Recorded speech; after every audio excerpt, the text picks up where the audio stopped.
நாங்கள் இவர்கள் காட்டுகிற பூச்சாண்டிக்கு, மிரட்டலுக்கு, காவல்துறையின் அச்சுறுத்தலுக்கு அல்லது அரசினுடைய நிலைப்பாட்டுக்கு நாங்கள் சமரசம் செய்து கொண்டு போகவில்லை. அதை எதிர்த்து நிற்கிறோம், போராடுகிறோம், களத்தில் நிற்கிறோம். இன்றைக்கும் களத்தில் நிற்கிறோம்.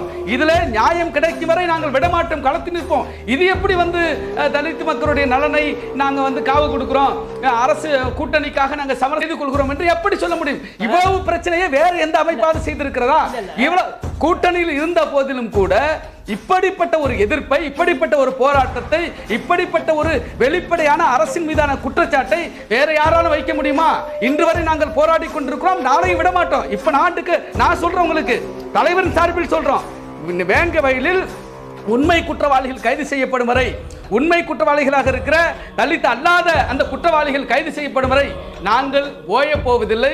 நாங்கள் ஒருபோதும் எந்த மிரட்டலுக்கும் எந்த வளைத்தலுக்கும் ஆளாக போவதில்லை.